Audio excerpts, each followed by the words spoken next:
yakoze umurimo yahuje abatari kuzomenyana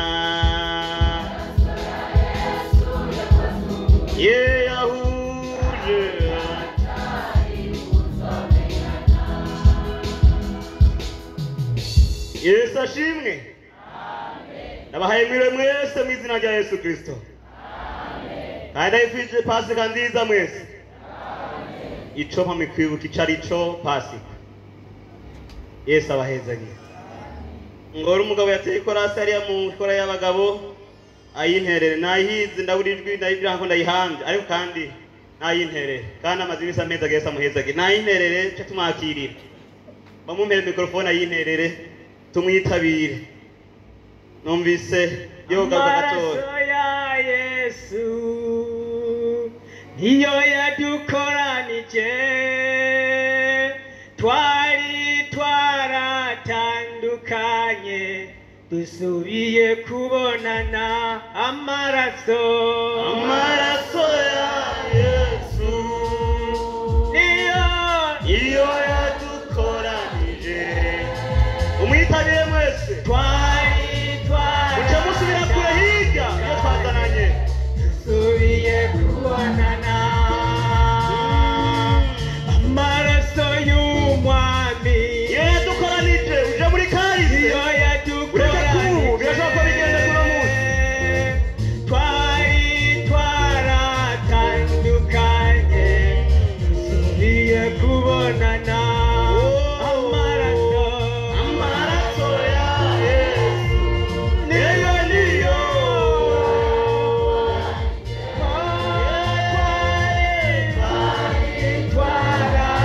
twaratandukanye dusubiye kubonana. Abakozi b'umwami Ndibaze ko ari mugansuye ko hari ahantu twazananye n'amahari twari waduzananye dusubiye kubonana. amaraso ya yadukoranije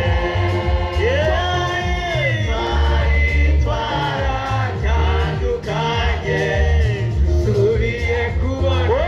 amaraso ya Yesu iyo yadushikanya twari twarasabagiye twasubiye kubonana. Amaraso ayo maraso ndakunda twari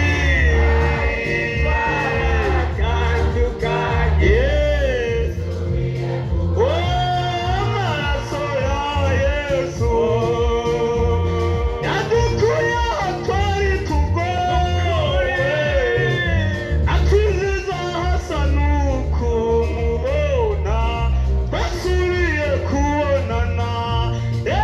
Amaraso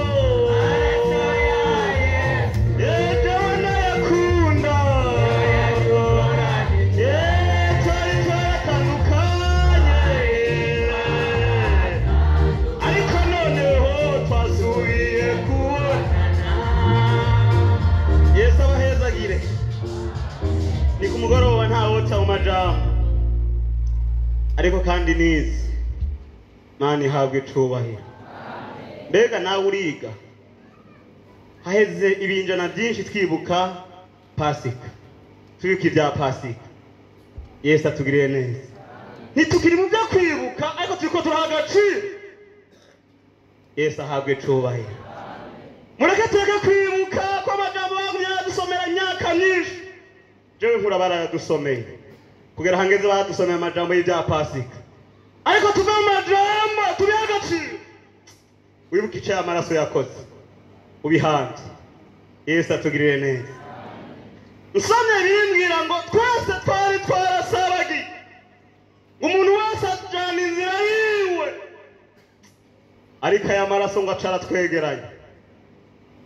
Umenga ariko arayitera ikorasi umenga ariko ayivuga uno munsi ni by'uno munsi ibi wese by'uno munsi niyo yadukoranije cagihe wawe warasabagiranye ngasabagi twasubiye kubonana mani habwe icubahiro ibintu biha agaciro sinite bisanzwe ndabona birimwo bandi barabyitirira gusa bwabo atabirimwo co mukabihanza ukamenya icaye amaraso yakoze hari urundi rugazima nagomba kugushirako mani tugirire neza jambo imana yambwiye kubwira umugore ngo garuka we muri urukundo rwayo ko hari impamvu yabikoze garuka ndakubwira nuko urumuro niko ndakureba naho imyaka myinshi winjira urukundo ntaguhagazemo wewe urukundo ntagurimwo wumva amakuru gusa uguma wibuka gusa ugumva utangarizwa amakuru y'ibyabaye gusa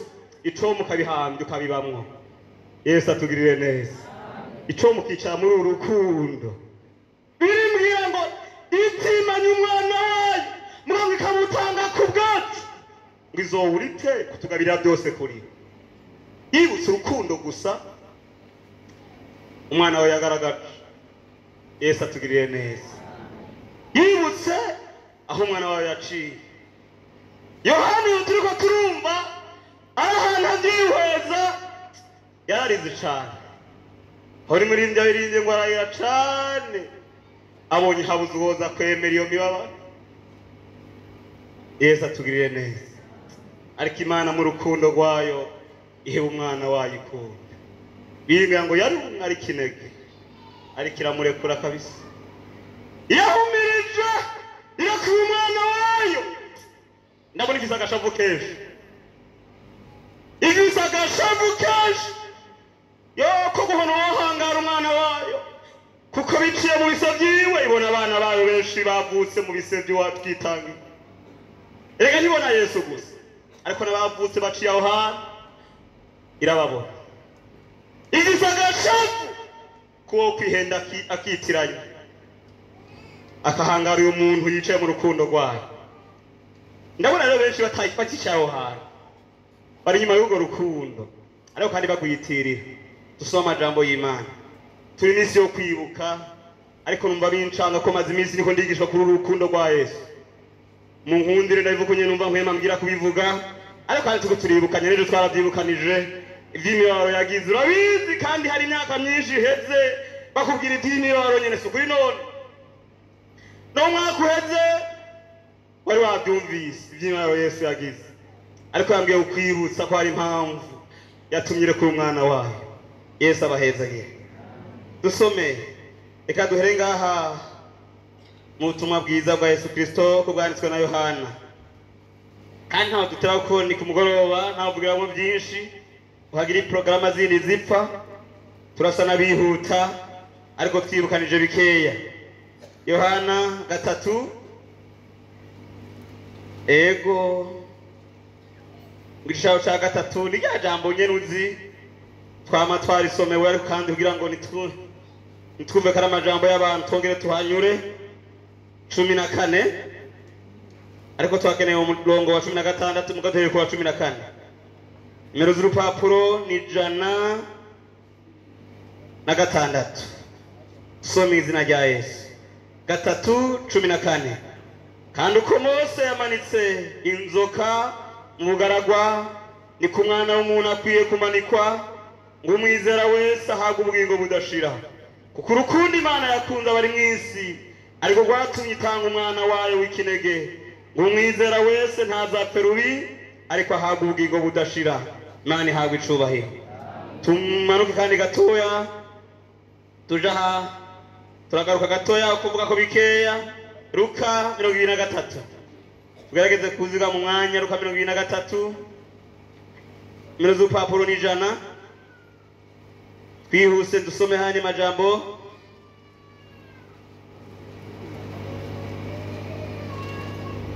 Luka 23 dusome duhere ku murongo wa mbere ariko kandi hasa n'abasimba 1 ngo Yesu ashikirizwa Pilato iryo koraniro ryose riva hasi bamujana kwa Pilato batangura kumwagiriza batuyu twamubonye agomesha ubwoko bwacu abuza gutanga ikori rya Kayisari yivuga ngo ni Kristo umwana. Pilato aramubaza ati ni wowe mwami w'abayuda? Nawe aramwishura turarivuze. Pilato abwira abaherezi bakuru b'ishengero ati nta cyaha mbona kuri uyu muntu. Nawe barashimika batasibanganya igihugu yigisha hose yahereye i Galilaya ageza nino. Pilato abyumvise abaza yuko uwo muntu ari umunyagalilaya. Amenya yuko ari uwo mu gihugu ca Herode, amurungika kwa Herode kuko nawe yari Yerusalemu muri iyo minsi. Herode abonye Yesu aranezerwa cyane kuko yahereye kera yifuza kumuraba, ko yahora yumva ivyiwe kandi yaziga ko yobona ikimenyetso yokora. Amubaza amajambo menshi ntiyamwishura na rimwe. Abaherezi bakuru n'abanyabwenge b'ivyanditswe barahagarara bakovya kumwagiriza cyane. Herode aramutitura hamwe n'abasoda biwe,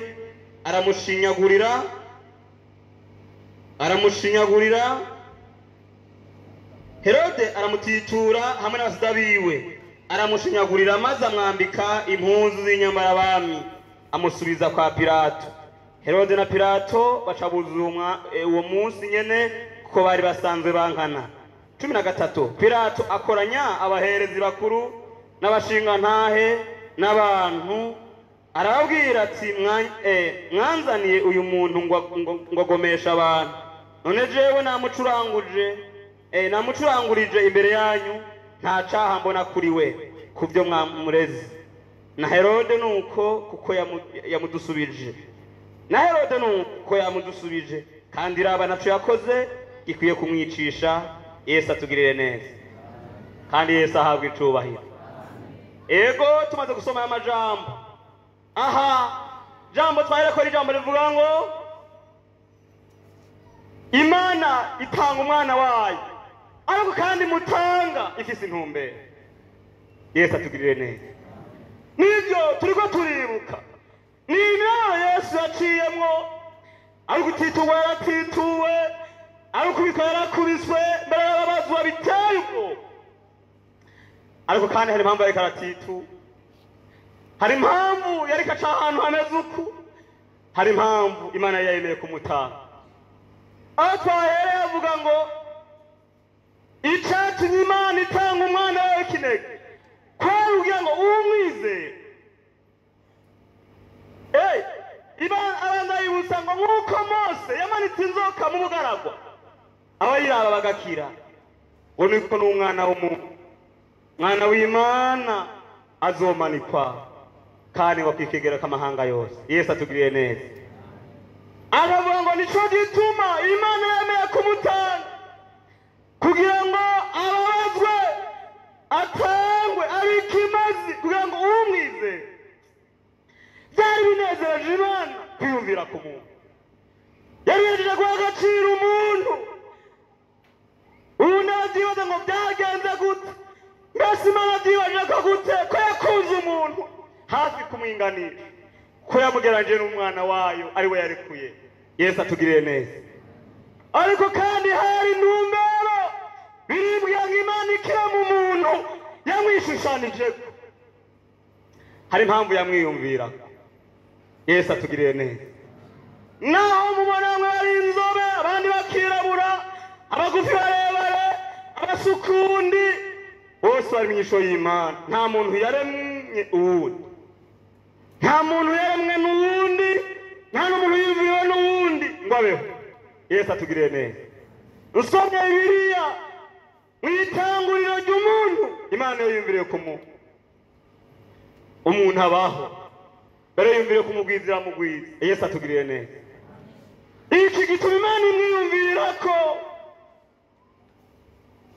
itanga umwana wayo w'ikinege, ariko hacaba igisabwa ngo kugira ngo uzamwizera wese, uzizera umwana yatanzwe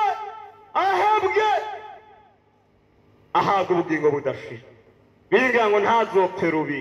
Yesu atugirire neza. Oya, Imana yakwiyumviriye ko kera ntihagire uwapfa akugirira nabi, ntihagire uwapfa gutwara nabi, yavugira uhamba kuyoda ubwenge yakwimbire kutopfa rubikera itanga umwana wayo. Yesu atugiriye neza. Yakwibwiriye ko kugira abantu upfa rubi ariko ngo uhabwe ubugingo budashira, ariko yaguvuze ngo umwizera. Yesu atugiriye neza. Umwizera. Rero tumaze gusoma tuve ngaho, tumaze gusoma aha muri ubutumwa bwiza bwanditswe na Luka. Aya majambo twasoma ibihe bitari bike. Aha ngo Yesu ashikizwa Pilato. Pilato yari umwe mu bakuru, ngo acamujana mu ikoraniro arabaza Yesu ibibazo bishoboka. Mbwa ngo Yesu ubwiwe arinumira ko yarazi intumbero yari yamuzanye, yarazi icyo ariko ararondera, hari icyariko kiramusunika kimusunikira kubona ibyo ariko arabona. Yesu atugiriye neza. Ego aha rero ngo Pilato amaze kumubazaguza, ngo abantu bari iruhande bakomeza kumwagiriza, Pilato ngo acaraza ngo none umuntu wahehe, ngo acamenya ko ngo ari uwo muri gisagara Herode n'abatwara. Ariko kandi nsubiye inyuma birimbwira ngo Herode na Pilato ngo ntibavugana. Yesu atugirire neza. Hari ibintu bitatu Mana ngiye kubwira uyu mugoroba. Uyu Pilato na Herode ntibavugana, ariko Pilato aravuga ati reka tumurungike. Asharamurungika kwa Herode. Herode aramwakira. Agezeyo Herode ngo aramubaza ibibazo byinshi. Uyu arihorera, amaze kwihorera ngo Herode acakora ibishoboka byose aramutitura. Birivuga ngo Herode aramutitura hamwe n'abasuda biwe, aramushishagura maze amwambika impuzu y'inyambara abantu. Iyumvira impuzu y'ubwami wambitse umuntu abanje gukubita, ariko kandi yari umwana, naho yabanje gukubita yari asanzwe ari umwana. Ariko kumbure ngira ngo hajya Imana hari ukuntu igenda irakora ibi. Yavuze ntaco azamenye ko yari yabanje kumwambika impuzu y'inyambara abantu. Nibaza ko ataye bari bwakubite muri ico gihugu ngo aje kwihora abanje kwambikwa cyangwa ngo yicwa abanje kwambika impuzu y'abantu. Ntaho tubisoma. Oya, n'abaraba barekuriye ntibabanje kumwambika impuzu, kandi yari gisuma cemewe. Yesu atugiriye neza. Ariko ko yari asanzwe ari umwami yarayambaye. Mana ihabwe icubahiro. Aha ngo Herode ahejeje kumukubita acamusubiza kwa Pilato. Yesu atugirire neza. Hepfo ku murongo wa 10 akavuga ngo Herode na Pilato baca babuzura uwo munsi nyene kuko bari asanzwe bagize bankana. Yesu atugirire neza. Niki ikintu ca mbere Yesu yakoze mu minsi yo gufatwa, yiteguriye kubambwa mbere agapfa kugira ngo tubone igishenge. Abatari bahuza ahereye ku bakuru hejuru abanza arabuzuza bakiko baramupfa. Yesu atugirire neza. Pilato yarasanzwe avugana na Herode, mugabo bwa mbere ariyumvira atekana murungike ko ndabona uyu muntu aritiriwe igihugu ca Herode. Amurungitse Herode ati none oya reka meze kumwambika mugashina murungika asubire kwana. Ngo kimurungika bose bacavuga rumwe. Pilato avuga ngo uyu muntu jewe namukurikiranye, ndamubajije ibibazo byinshi bishoboka, nta caha namwagirira. Jewe nka Herode mukuru wanyu nta caha ndamubona, ariko abantu baramuremera ati uyu muntu nabambwe, uyu muntu akwiye gupfa, yakoze ibi n'ibi n'ibi. Herode amushika. Yesu ashitse mu maso ya Herode, naho yamutituye akamugirira ugushoboka mufata nabi imbere y'abantu, naho ubwiwe ahejeje kumufata namwambika impuzu yiwe, kandi ngo acamunuika kwani. Agarutse rero kwa Pilato ijambo rikomeye. Yesu atugirire neza. Agarutse kwa Pilato ngo Pilato akoranya abaherezi bakuru n'abashinga ntahe n'abantu, arabwira ati mwanzaniye umuntu ngo agomesha abantu. none jewe namucuranguje imbere yayo nta cyaha mbona kuri we. Amen. Pilato ashinga intahe ayishingira Yesu. Naho wumvise byinshi mwamureze, ndafise byinshi nakoze bije, hari abo nafunze batari bake, bamwe murabizi bagirizwa ibyaha mbere n'ibaruranga mu gihugu, abo ndabarega ndafise n'ibyo nabarega mugo uyu muntu mwanzaniye naho hari byinshi mwamureze ndamwihweje nta caha ndamwagirira. Yesu nta caha yazize, yarondera wewe na jewe, yagomba ko twuzura n'Imana. Amen. Nta caha yazize. Umunsi hepfo aravuga ngo kandi si jewe jenyene, nimurabe na Pilato musanzwe mumuzi nawe nyene nuko ntaco yamwagirira. Soma hepfo gatoya, aravuga abwira ngo mwanzo y'umuntu ngo agomesha abantu, nejewe nta caha mbona kuri we kubyo mwamureze. Na Herode nuko kuko yagize yamudusubije. Yesu atugirire neza. Na Herode nuko ubwiwe no yinaca muraga uyu muntu arengana, ariko hari catuma arengana kugira kwarugira ngo nawe urengana. Mani ihabwe icubahiro.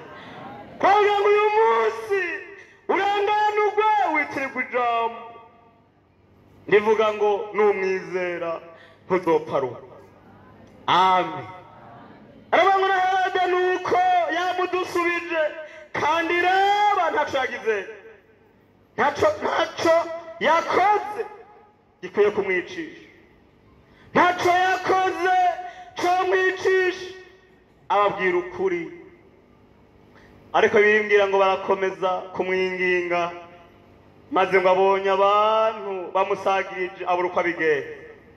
Mbere hamwe n'umudamu wiwe wabijamwe aramubwira ati umuntu narayenda arota mbazwa kubwira ico mukamureka karenga. Ntibyashoboka yengana ko hari ico yaje gukora, ishengero ntiryari bwaboneke nk'uko.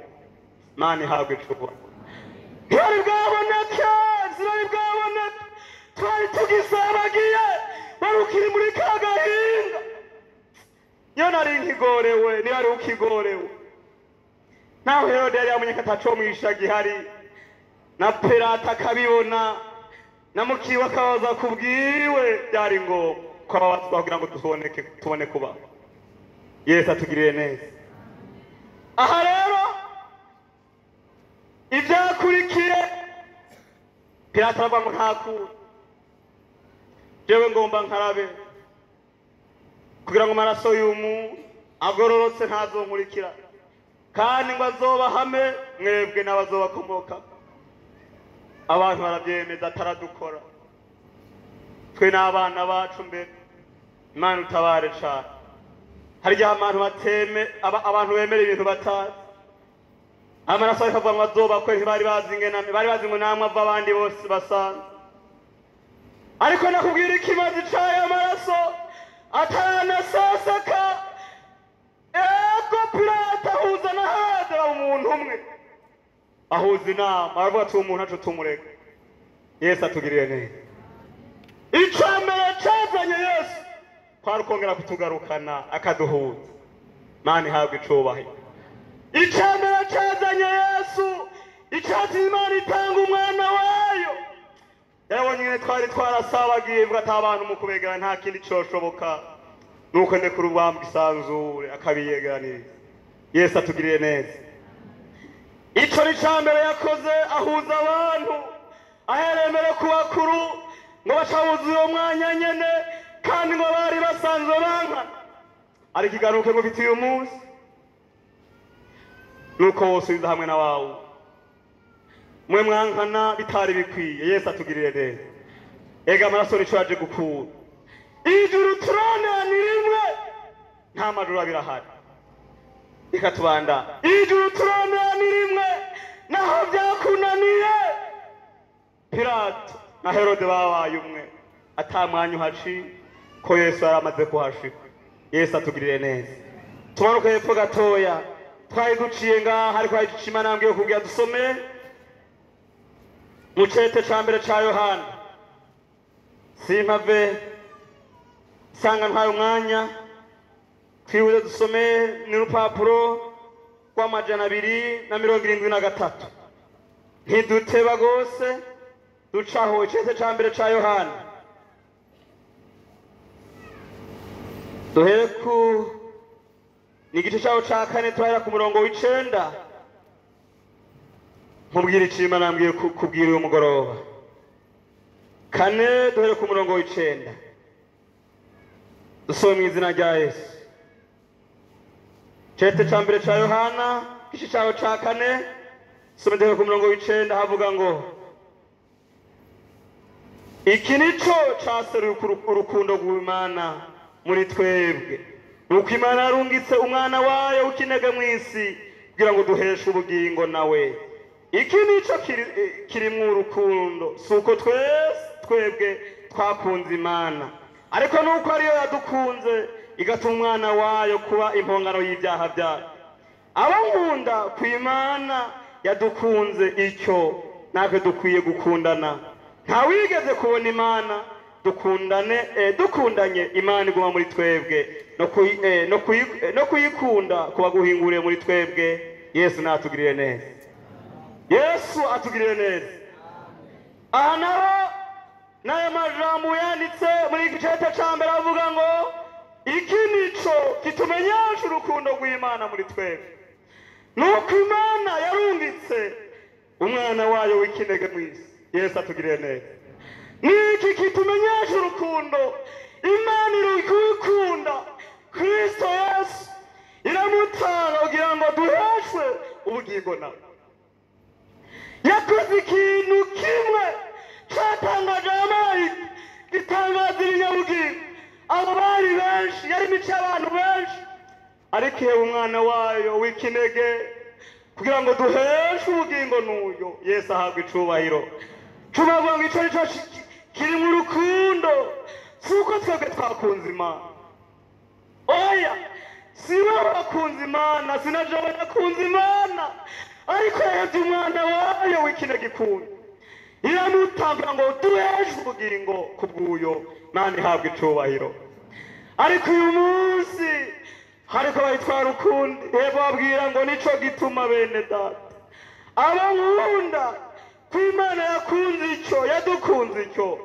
natwe dukora ikino Yesu atugirire neza ko yadukunze icyo abo yimenyekanishije dukora iki Yesu atugirire neza yavuze ngo tugire yavuze ngo tugirente yavuze ngo natwe dukwiye gukundana reka nta wigeze kubona Imana ninde yabonye Imana muri mwebwe ko yaserukiye mu rukundo rwa Yesu naho yazananye kandi mu rubavu rwiwe mahanga yose niho yegeranirira Yesu atugirire neza kandi yatwerekeye kuja n'igisagara kimwe cubatswe n'Imana ayiteguriye gukorereza abantu babo wowe na jewe ariho tuzohurira none bishoboka bite ngo twahurire tutaravuga ururimi rumwe w'iki gihugu turiko twerekeye kuja Mana itugirire neza hari ijambo Imana yambwiye kubwira uyu munsi icambere ntacyo ikubwiye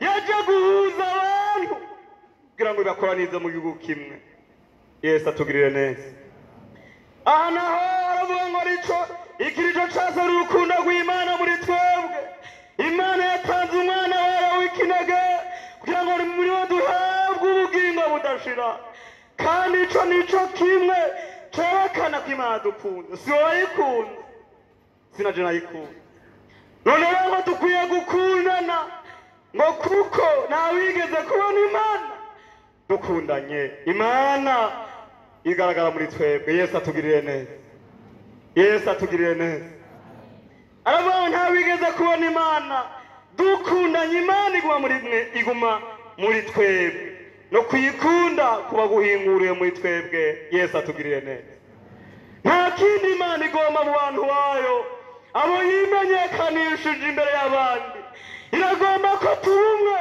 twegera twerekeye igihugu co mw'ijuru ni kimwe yiteguriye kutujana kandi tukiri mw'isi twebwe abo yimenyekanije imbere y'abandi hariho igomba kutugabira kugira ngo yigarurike amahanga yose erega haracariho benshi yifuza ko bayimenye haracari benshi yifuza ko bashika mu rugo rwayo, ariko benshi muri twe ariko aravuga inkuru zitareka igihugu turiko turajura mu Yesu adutabare cane. Dusoma hepfo gatoya usuye inyuma gatoya gatatu muri iki cete ca mbere ca Yohana gatatu. Aha duhere ku murongo wa mbere turageza ku murongo wa gatatu. Dusome izina rya Yesu. Urukundo rwa Data twese rwaduhinduye abana biwe. Rimwe igice cya gatatu ku murongo wa mbere. Murabe urukundo uko rungana Data wa twese yatugiriye, ko twitwa abana b'Imana, kandi niko turi. Nico gituma abisi batatuzi ko batayimenye. Abo nkunda none turi abana b'Imana, ariko uko tuzomera ni kurahishurwa. Ico tuzi ni uko uyo Yesu niyahishurwa tuzosa nawe, ko tuzomuraba ukwari. Gatatu, kandi umuntu wese amuziga kw'ivyo ariyeza nk'uko wari uwera. Yesu atugirire neza. Aravuga ngo abo nkunda none ko turi abana b'Imana, twese iyo twerekeye kujana hamwe, kandi nuko tuzosa. Birivuga ngo ni kurahishurwa, ariko ivuga ngo uko tuzosa niko n'abazobasa. Yesu atugirire neza. Ishusho ni imwe, uko zosa niko tuzosa. Avuga ngo abo nkunda ko turi abana b'Imana, ariko tuzomera ni kurahishurwa, ariko ico tuzi Yesu niyahishurwa tuzosa nawe, ko tuzomuraba ukwari. Ngo kandi umuntu wese muri twebwe amuziga kw'ivyo yitaguriye kuja muri ico gihugu ariyeza. Yesu atugirire neza. Ariyeza ko n'uyo twakurikira ruwera. Imana itugirire neza. Hari ibintu bitatu ngomba nkubwire imbere yuko dusenga. Hari ibintu bitatu biri mu ntumbero yatumye Imana ihe umwana wayo ikaraba hirya, ariko imutumye bw'ikoko. Ica mbere kugira ngo itwiganzurire ko itwegeranye dukwiye iyo twasabagiriye. Ikigira kabiri kwari ukuduharira ibyaha. Yesu ahabwe icubahiro. Kugira ngo itwaraje ubwami, kugira ngo itwuzuze nayo, iteguriye kutuzurana mu gihugu co mw'ijuru. Yesu atugirire neza. Kandi igira gatatu kugira ngo izodukize. Yesu atugirire neza. Ica mbere yakoze yarahuje abantu bayo, asanga utaruzura nayo nturakuzurana abantu bayo, asanga utaruzurana abantu bayo nturuzura nayo. Mana itugirire neza. Yavuze ngo icatumye ndakura umwana ngo bazomwizera baze bahabwa ubugingo budashira. Imana ihabwe icubahiro. Kugira ngo tuzohabwe ubugingo budashira, kandi biciye muri Kristo Yesu. Ubwiye ayandi makuru utaruzi, abamubambye bakikora mutuka bamuvuma amate, yavuze ngo Data nubahari. Ntibazi ico bakora, ico bakwiye n'imbabazi. Yesu atugirire neza. Ayandi makuru utari wibuka, uwo mucumbisi icumu mu rubavu niwe yatanguye guhumuka, ko yajana umunyembabazi. Uwo mucumisa mu rubavu birimbwa ngo niwe yatanguye guhumuka. Amaraso akimutarukira mu jisho, yaciye abona ko abambye umwana. Aravuga ngo yo wamuhe ari umwana w'Imana. Yesu atugirire neza. None amakuru naya nshuti y'umusaraba, ico Imana igomba muze twe mu rukundo rwayo, muze tumwe. Yagombye ko ducika umwe muri Kristo Yesu. Yagombye kutwiyuzuzako nta babiri bariho imbere y'Imana ya turi umwe ko yatugize. Amen. Nta babiri bariho, Kristo Yesu yatugize umwe, yatwise abana b'Imana. Imana itugirire neza. Yagombye ko tuzura n'Imana, icatumye itanga umwana wayo. Yagomba ko wiyuzuza nayo, yagomba kuzana kugira ngo bikunde mu gihe nk'iki. Izokwishikiza umugeni atoretse neza.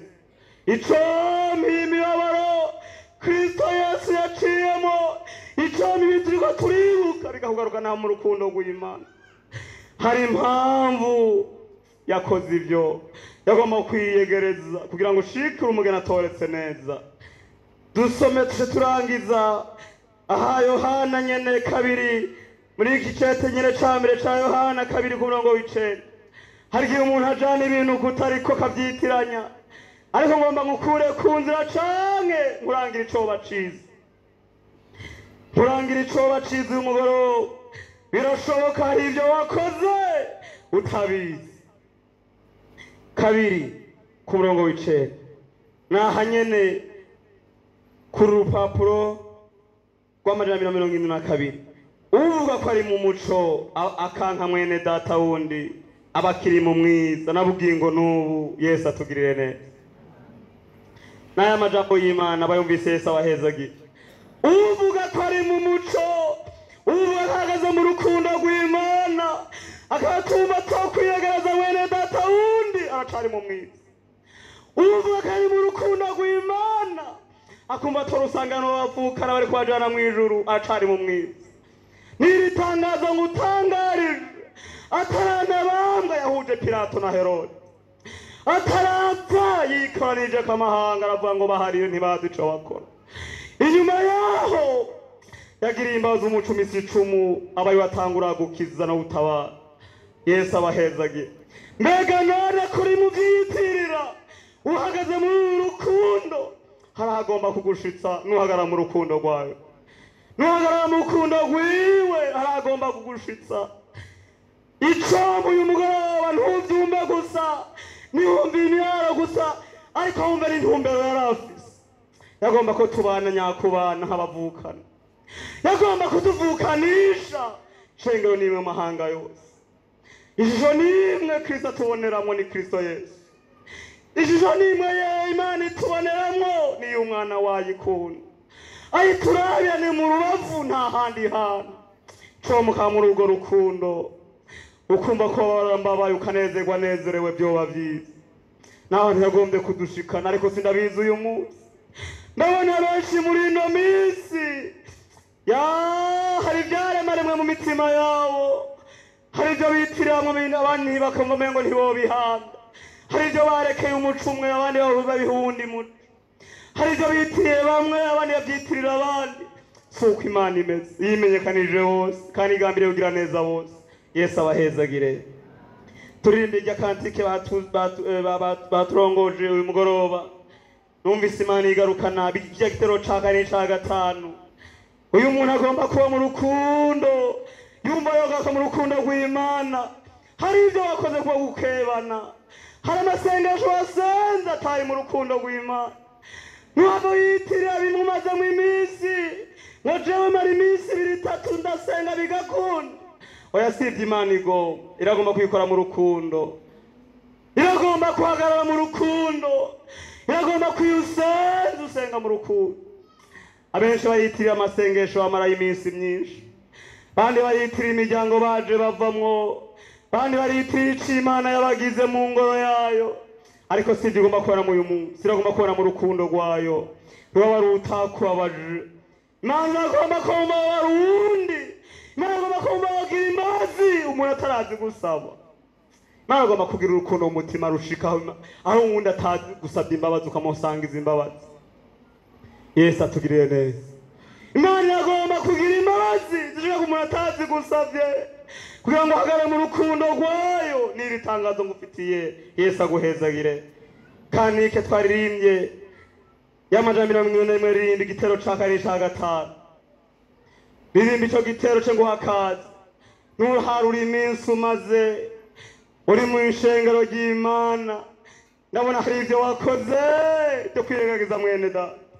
Hari ivyo wakoze ugishingo cyo kunenana. Hari ivyo wakoze wirengagije bene data. Hari ivyo wakoze wirengagije n'uwundi muntu ababara. Ndabibona ko hari ivyo wakoze. Mana gutabare ugaruke mu rukundo rwawe. Yesu aguhezagire. Turirimba ico gitero ca kane ca gatanu cyo nguhakaze wumva ko wowe ngagaruka mu rukundo rw'Imana. Nahantu tuja ntawabonye Imana, ntawigeze kubona Imana imbona nkubone, ariko yagaragaye mu rukundo rw'umwana wayikunda. Muyo twazinduka abana b'Imana. Yesu abahezagire. N'aya majambo y'Imana umva wogaruka mu rukundo rw'Imana. Mfasha turirimba iyo ndirimbo igitero ca kane ce dusenga Imana.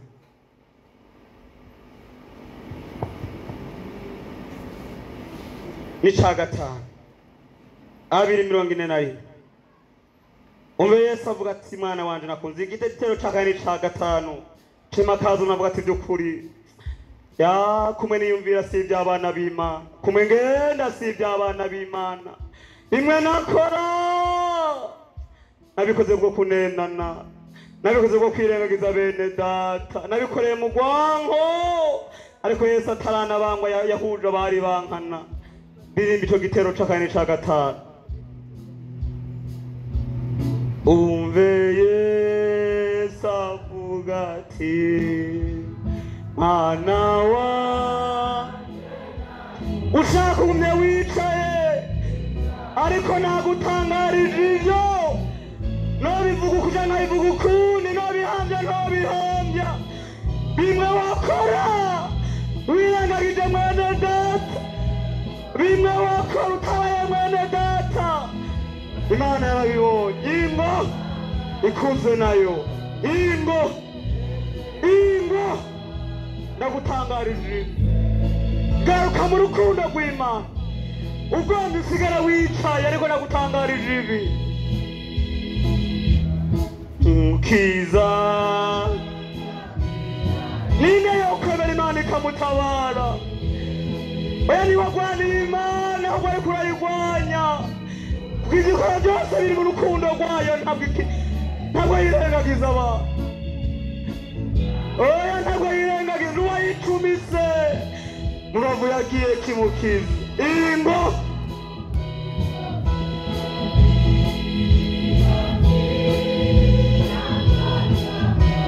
musanga igogota upfukame wihane, camubambishije.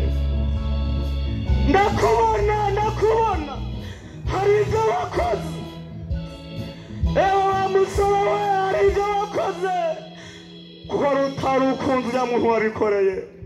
Wa mwigeme we, hari ibyo wakoze, kuko atari ukuntu wari ukugaragayemo ukuntu uriya muntu wabikoreye. Ya hari ibyo wakoze wa mushinga ntahe, kutari ukunze uriya muntu wabikoreye. Ya mu rugo hari ibyo wakoze mukenyezi, udakunze uwo wabikoreye. Ngwino Imana igutabara ikuza uyu munsi. Ewe wa musore we, bimwe wakora yawe ubikorera ukunda, ntabyo wari gukora, ntabyo wari kubaho. Ndagutangarije itangazo, icyo wakoze cyose kitakoreye mu rukundo ntugipfukamire. Imana ikuze nayo umugoroba.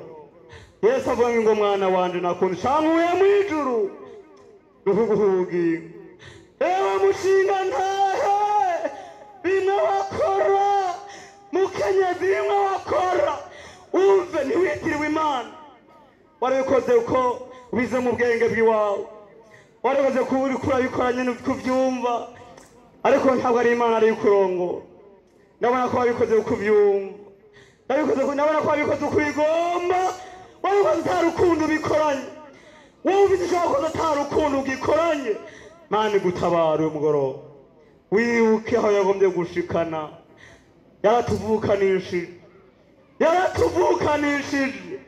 yaratuvukanishije. Kaze murongozi musengera aba, kaze musengera abantu. Mana ngere bavukanisha. Herode na Pilato ngere barabana nabi, ariko baravukanyisha atarana babo. Herode na Pilato ingene bawe nabi barankana, niko byari bimeze. Rege twerekeye kuja ni hamwe, nta gwanko rubayo, nta nzigiyo, oyaye nta nukunena nabibaye. Uyo twakurikiye nuko yabigenjeje.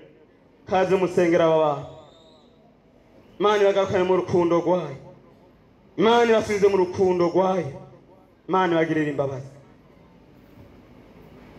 Mana ugororotse, Mana uri hejuru y'amajuru yose, Sega y'amahanga yose, nta kindi ngo uko wari wabigabiye kera gucungura umwana w'umuntu, umwuzurishije n'amaraso watanze ku musaraba, wemera kurekura umwana wawe uramuheba ndetse ari muri ya ntambara kumusanga uraba hirya kugira ngo umugambi wawe dese yawe ku mwana w'umuntu ishike kugira ngo hazoboneke incungu haboneke ikimazi gishitse cyo kuzuza abantu n'Imana ngo abantu bongere buzure abantu bagenzi babo n'amaraso y'umwagazi w'intama w'Imana.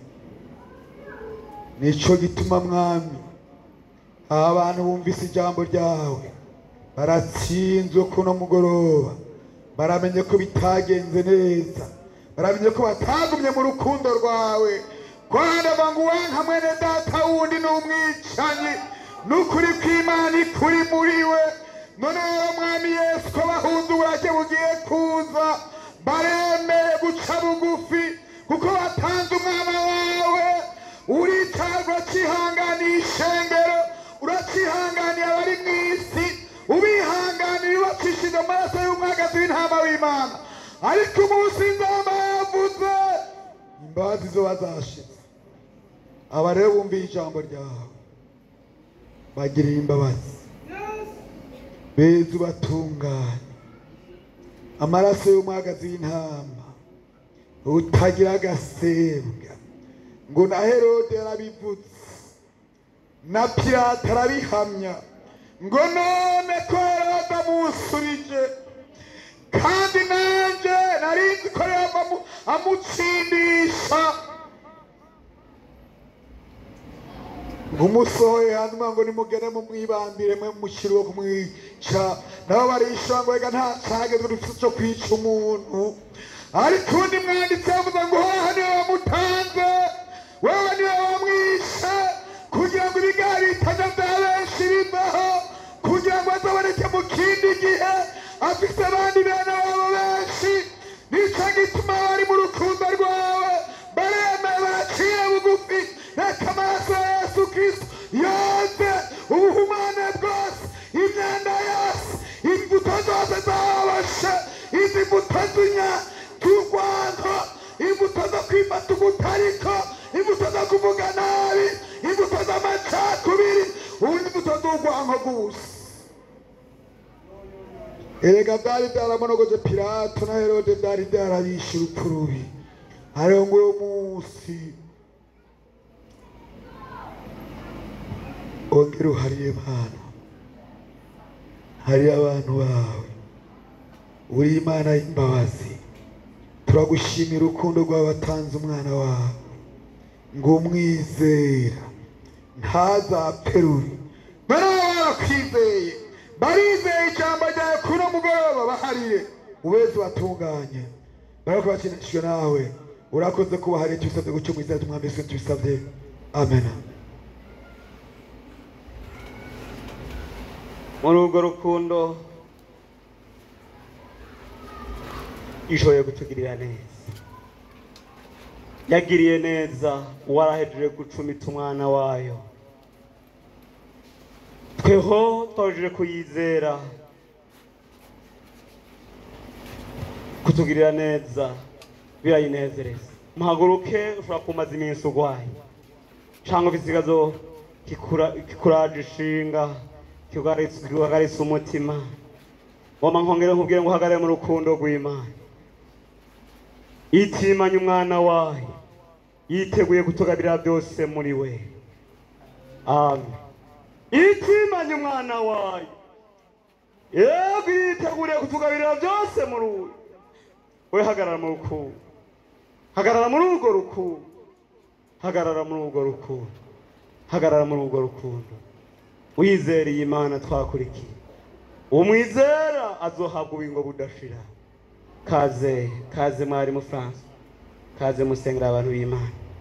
Yesu abagirire neza. Uhanze gusa urwo rukundo, we muri urwo rukundo. Mana data twese mwishu, Mana yirambura, Mana yo kwizigirwa, n'abasabye wa Mana bari imbere yawe bafise imitwaro iri imbere yawe, imitwaro ibaremereye, imitwaro ibaruhije. Mana yo mwijuru baragomba gutabara, baragomba kubohoka. Iyi saha y'umugoroba turaguhamagaye Mwana mu izina rya Yesu Kristo. Wa mugoroba Mana yera Yesu Kristo waravuze ngo birarangiye mu izina rya Yesu. Ego wabwira abigishwa ngo ninamara kumanikwa nzokwikwegerako amahanga yose mu izina rya Yesu. Indwara zarimwo, ibibazo byarimwo, imisozi yarimwo, mu izina rya Yesu turasenza Imana, turasabye Mwami ngongera utabare abantu bawe bari imbere yawe Mwami mu izina rya Yesu. Muntu wese wongeye kumubera inyishu, muntu wese wongeye kumutabara, ibimuruhije, ibimunaniye, imitwaro yose warayikoreye ku musaraba mu izina rya Yesu kugira ngo tuhoke, kugira ngo dutabagwe mu izina rya Yesu. Haleluya. Uwandikiye Abagalatiya avuga ngo Kristo yatugobotoye ngo tube mu mwitegendo itwongeye kuzingirwako iturura ubuca mu izina rya Yesu. Imitwaro yose warayikoreye. Haleluya. Mu izina rya Yesu uyishikara ku musaraba igorogota kugira ngo abantu batabagwe mu izina rya Yesu. Indwara waraziremetse. Haleluya. Imitwaro yose warayikoreye mu izina rya Yesu, mu izina rya Yesu. Imisozi yose warayiremetse. Amena. Kugira ngo abantu baruhuke, kugira ngo abantu bahe amahoro, kugira ngo abantu bitegende. Amina. Imitwaro yose turasenza Imana wongera uhure abarushe afise ibibazo. Amina. Uyu mugoroba wongera kwibukana Imana, wongera gutabagwa.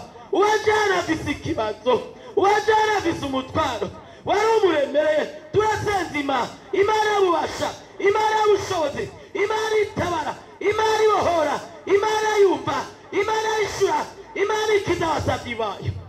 Haleluya. Uyu mugoroba babera umugoroba mwiza w'umugisha, umugoroba wo gutabagwa. Amina. Muntu wese yari afise umutwaro ava ahantu aremurukiwe, ava ahantu aruhutse, ava ahantu yitegenda, ava ahantu yumva amahoro. Warabuze amahoro, amahoro agaruke. Warabuze umunezero, umunezero ugaruke. Saa mugoroba wongeye kubona ubwiza bw'Imana.